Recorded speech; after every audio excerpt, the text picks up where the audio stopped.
Hello students, मेरा नाम है सैदेव शर्मा। मैं हूं सक्सेस मंत्र एजुकेट जलंधर पंजाब इंडिया से। तो डियर स्टूडेंट्स, आइल्स और स्पोकन इंग्लिश के वीडियो बनाता हूं। तो आज का जो हमारा वीडियो का विषय है वो ये है, जो लोग बिल्कुल स्टार्टिंग करना चाहते हैं, जिनको आइल्स के बारे में कुछ भी नहीं पता है, तो उनके लिए आज मैं फर्स्ट वीडियोस बना रहा हूँ। तो ये सीक्वेंस में बनाऊँगा, हर चीज़ को डिटेल में बताया जाएगा। तो 2-3 वीडियो इस सीरीज़ में आएंगे, आप ज़रूर देखना और सब्सक्राइब भी ज़रूर करना मेरे चैनल को। तो आइए शुरुआत करते हैं। आइल्स होता क्या है? आइल्स का मतलब है international English language testing system. ये आपका एक सिस्टम है जो आपको ये बताता है कि आपने अगर फ़ॉरेन जाकर स्टडी करना है या आपने फ़ॉरेन जाकर सेटल होना है, तो उसके लिए आपके पास पर्याप्त इंग्लिश की नॉलेज है या नहीं है। तो ये बेसिकली आपकी 4 स्किल्स को टेस्ट करता है, राइट। तो फर्स्ट स्किल कौन सी है? ये फर्स्ट स्किल है आपकी, ये आपकी स्पीकिंग को टेस्ट करता है, क्या आपको बोलना आता है, राइट। तो वो मैं नेक्स्ट वीडियो में डिटेल्स में बताऊंगा भी आपको ये कैसे कैसे होता है, राइट।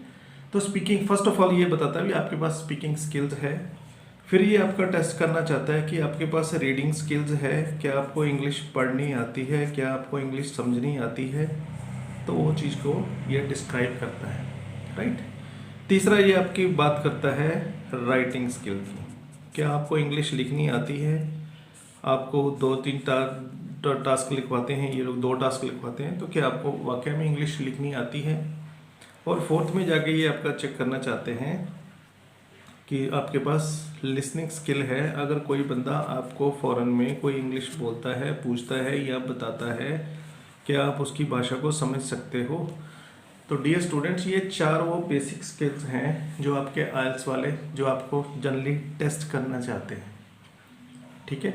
अब हम इसको एक एक करके हम इसको थोड़ा सा एक्सप्लेन करने की मैं कोशिश करूँगा। सबसे पहले हम बात करेंगे स्पीकिंग की। इस वीडियो में मैं सिर्फ स्पीकिंग की बात करूंगा। जैसे कि मैंने बताया कि ये वीडियो सीक्वेंस में होगा, तो फिर रीडिंग डिटेल्स में बताऊंगा, फिर नेक्स्ट डे आपको राइटिंग बताऊंगा, फिर आपको लिसनिंग भी बताऊंगा, फिर बताऊंगा भी ये कैसे की जा सकती है, इसका बेस्ट मेथड क्या है। तो डियर स्टूडेंट्स, ये जो 3 टेस्ट होते हैं, रीडिंग, राइटिंग और लिसनिंग, ये इसको हम बोलते हैं RWL, राइट। तो RWL ये आपका एक ही दिन में हो जाता है, सिंगल डे में ये हो जाता है, आपको टाइम मिलता है, राइट। तो सिंगल डे में ये टेस्ट आपका हो जाएगा। तो जो स्पीकिंग होती है, तो वो RWL से एक दिन पहले, 2 दिन पहले भी हो सकती है, 2-4 दिन बाद में भी होती है। ये एक स्पेशल टेस्ट होता है, ये उस दिन सिर्फ स्पीकिंग होती है, फिर ये चीज़ें नहीं होती।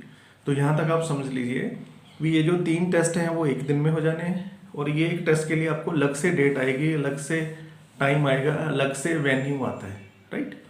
तो इंडिया में अभी एज ऑन टुडे, तो जो IDP ऑर्गेनाइजेशन है वो ये टेस्ट कंडक्ट करती है। तो इंडिया के ऑलमोस्ट हर सिटी में, जो अच्छा सिटी है, एवरेज सिटी है, उसमें ये टेस्ट होता है, राइट। हर स्टेट में, हर इंडिया के कॉर्नर में ये टेस्ट हो जाता है, राइट। तो इसकी अराउंड 15,000 के आसपास में जो इसकी फ़ी होती है, वो आपको आप ऑनलाइन पे करिए या उनके ऑफिस में जाके जमा करवा दीजिए, और आप अपनी डेट फिक्स कर सकते हैं, राइट। पहले ब्रिटिश काउंसिल भी इंडिया में एग्ज़ाम लेती थी, पर अभी ब्रिटिश काउंसिल एग्ज़ाम नहीं ले रही है, एक ही एजेंसी आपको एग्ज़ाम लेती है, राइट। और जब भी आपका एक टेस्ट हो जाता है, दैट मीन्स जब आपका RWL हो जाता है, उसके एग्जैक्टली 13 दिन के बाद में आपका रिजल्ट आता है, आफ्टर 13 डेज। ये आपको ध्यान रखना है। रिजल्ट आपका कैसे आता है?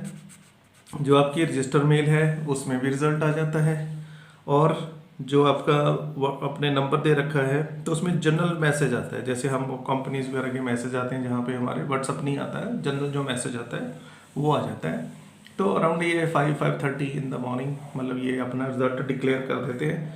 वरना फिर हम जाकर, हमें पासवर्ड वगैरह सब याद है, तो हम वहाँ पे वेबसाइट पे भी, IDP के वेबसाइट पे भी जाके हम अपना रिजल्ट चेक कर सकते हैं। ये था बेसिक्स ऑफ थिंग। तो जब भी आप किसी इंस्टीट्यूट में जाते हैं तो इंस्टीट्यूट सिर्फ आपको ट्रेनिंग देता है, इंस्टीट्यूट आपका टेस्ट बुक कर सकता है, पर जो टेस्ट कंडक्ट करवाना है वो IDP ने ही जाके कंडक्ट करवाना है। इस चीज़ को आप ध्यान रखिए। ये था बेसिक्स ऑफ मतलब आइल्स, ठीक है। आज इस वीडियो में क्योंकि स्पीकिंग की बात मैंने कमिटमेंट की थी आपसे, तो आज मैं आपको स्पीकिंग की बात बता रहा हूँ। स्पीकिंग क्या होती है, राइट। एक तो मैंने आपको बताया स्पीकिंग एक स्पेशल डे होती है ना, ये फर्स्ट पॉइंट तो आप ये याद रखिए, स्पेशल डे होती है। ओके, बेसिकली जो ट्रेंड चल रहा है अभी, तो मैक्सिमम ये 15 मिनट का टेस्ट होता है, 15 मिनट्स का टेस्ट होता है। और इसका जो टोटल वैल्यू है बैंड स्कोर जिसको हम बोलते हैं, तो वो 9 बैंड्स होता है। मीन्स अगर आप बिल्कुल एक्सीलेंट हो, हर चीज़ आपको परफेक्ट आती है, तो 9 बैंड भी आते हैं, राइट। बहुत सारे क्राइटेरियाज हैं उसमें, तो वो आपका क्या क्या देखते हैं वो चीज़ भी मैं अभी आपको बता दूंगा इसके 2-4 मिनट के बीच बीच में। तो दोस्तों 15 मिनट का ये टेस्ट होता है। अब इसके 3 पार्ट्स होते हैं, राइट। इसके 3 पार्ट्स होते हैं। तो पार्ट 1 में क्या होता है, तो जिसका पार्ट 1 है वो आपका पर्सनल सेक्शन होता है। पर्सनल सेक्शन में जो आपकी लाइफ से रिलेटेड क्वेश्चन है वो पूछे जाते हैं, राइट। पहले जैसे आपको जाते ही बोलेंगे आप अपना इंट्रोडक्शन दीजिए, आप कौन हो, कहाँ हो, कहाँ रहते हो, क्या फैमिली है, थोड़ी सी वो बात करके। तो फिर बेसिकली आप जो मॉडर्न ट्रेंड चल रहा है 2022 का, तो इसमें ये 2 टॉपिक उठाते हैं आपसे। कैसे, सपोज अगर उसने आपका स्कूल का टॉपिक उठा लिया, तो वो स्कूल से रिलेटेड 4-5 क्वेश्चन पूछ लेगा आपको। इस चीज़ को आप ध्यान रखिए। उसके बाद में हो सकता है उसने अपना सिटी का क्वेश्चन उठा लिया, तो सिटी के बारे में पूछ लेगा। तो जो ट्रेंड मॉडर्न चल रहा है, 99% केस में आपको 2 सवाल पूछे जाएंगे, मतलब 2 सवाल होंगे, उनके आगे सब कैटेगरीज वो 4-4, 5-5 सवाल और उसी से रिलेटेड पूछेगा। फॉर एग्जाम्पल उसने पूछ दिया भी tell me something about your school, तो हमने स्कूल के बारे में ब्ला ब्ला ब्ला जो हमने बोलना है वो बोल दिया। फिर बोलेगा जो पब्लिक स्कूल आपको अच्छे लगते हैं, प्राइवेट स्कूल अच्छे लगते हैं, स्कूल एजुकेशन का लाइफ आदमी की ज़िंदगी में क्या रोल अदा होता है। All questions will be related to only your school. अब इसमें जो आपको रिप्लाई देना है डियर स्टूडेंट्स, कभी भी आपने रिप्लाई येस नो में नहीं देना, मतलब येस नो में देके चुपचाप नहीं बैठ जाना। अगर उसने बोले भी do you study in convent school, okay will say yes और वी विल से नो, उसके बाद हम चुप हो जाए, नो। इसके लिए ये दोनों जो सेक्शंस हैं आपके, तो एटलीस्ट 5 to 6 सेंटेंस आप जवाब जरूर दीजिए। 5 to 6 sentence, that means around 10 से 15 सेकंड में आप जवाब जरूर दीजिए। तो आपकी लेंथ का पता चलता है, आपको लगता है भी हाँ यार इसको आता है, कुछ लड़के को या लड़की को इंग्लिश आती है, राइट। ये थोड़ा सा एक्सप्लेनेटरी है, ये एक्सप्लेन कर सकती है, राइट। तो ये आपका हो गया पर्सनल सेक्शन। तो इसका मैंने जैसे आपको टिप बताया, इसका फिर एक और डिटेल में वीडियो बनाऊंगा इसका। तो ये 5 से 6 लाइनों में आपका जवाब देना है। येस नो में कभी भी जवाब नहीं देना है। कोशिश करिए भी कोई सवाल का जवाब नो में मत दीजिए, क्योंकि ये आपका पर्सनल सेक्शन है। कोई भी आपको ऐसा सवाल नहीं आएगा जो आप नो में जवाब दें, राइट, बहुत कम चांसेस है। सॉरी, ये हो गया पार्ट 1। अब पार्ट 2 में क्या आता है जी। पार्ट 2 को हम आइल्स की भाषा में बोलते हैं क्यू कार्ड, राइट। अब क्यू कार्ड क्या होता है? क्यू कार्ड होता है कि आपको सिचुएशन दी जाती है, राइट। तो सिचुएशन में आपको डिफाइन करना है। उस सिचुएशन के लिए आपको प्रिपेयर करने के लिए 1 मिनट मिलेगा, कॉपी मिलेगी, पेंसिल मिलेगी, सॉरी पेज मिलेगा, पेंसिल मिलेगी। जो आपने लिखना है उस पर आप लिख लीजिए। उसके बाद में 2 मिनट आपने लगातार इंग्लिश बोलनी है उसी टॉपिक के ऊपर। फॉर एग्जाम्पल अगर उसने ये आपको पूछ लिया tell me about any party you recently attended, तो पार्टी के बारे में सब बताइए, कहाँ गए थे, कैसे गए थे, क्या खाया, क्या पिया। तो 2 मिनट लगातार बोलना है, राइट। तो आपका क्यू कार्ड पूरा हो जाता है। और पार्ट 3 में क्या होता है फिर? पार्ट 3 में हम उसको बोलते हैं आइल्स की भाषा में फॉलो अप। तो डियर स्टूडेंट, जो आपने इस क्यू कार्ड में बोला है उसी टॉपिक से रिलेटेड वो 7 से 8 क्वेश्चन आपको ज़रूर पूछेगा, राइट। और 99% स्टूडेंट यहाँ फंसते हैं क्योंकि वो आगे वाई वाई वाई वाई करता रहता है। आपने बोला मैं पार्टी के लिए गया था, क्यों गया था, किसके साथ गया था, क्या ओपिनियन था, लोग पार्टीज क्यों करते हैं। तो ऐसे करके थोड़ा सा एक्सप्लेनेटरी होता है। तो ये मैं स्टूडेंट्स को सलाह देता हूँ, यहाँ पे 7 to 8 लाइन्स का जवाब आप ज़रूर दीजिए अगर आपने अच्छा करना है। तो 7 to 8 लाइन्स का जवाब जरूर आएगा, तब जाकर आपके बैंड आएंगे। तो ले दे गई, और जितनी भी ये मैंने कहानी बताई है आपको यहाँ तक, ठीक है, ये सारी मैंने यहाँ तक जितनी आपको कहानी बताई है, it all takes around 12 to 15 minutes. क्योंकि अभी IDP एक ही है इंडिया में, अभी एक ही ऑर्गेनाइजेशन कंडक्ट करा रही है। तो मेरा एवरेज पर्सनल एक्सपीरियंस है, जो आपका एवरेज स्पीकिंग टाइम है वो अभी 10 से 11 मिनट हो गया है। क्यू कार्ड भी वो पूरा नहीं सुनते, कई बार वो 1.5 मिनट में चुप करा देते हैं। आपको चुप नहीं करना है, अगर वो आपको चुप करवाता है तो आपने चुप होना है, ठीक है।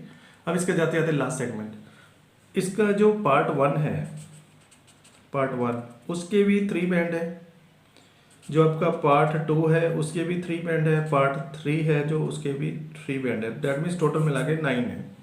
तो आपको कोई भी घबराने की ज़रूरत नहीं है। अगर आपका पहला सेक्शन थोड़ा सा वीक चला गया तो आप सेकंड और थर्ड को संभाल लीजिए। अगर पहला सेक्शन अच्छा गया, दूसरा भी अच्छा चला गया, तीसरा थोड़ा सा वीक हो गया, तब भी स्टूडेंट पास हो जाते हैं।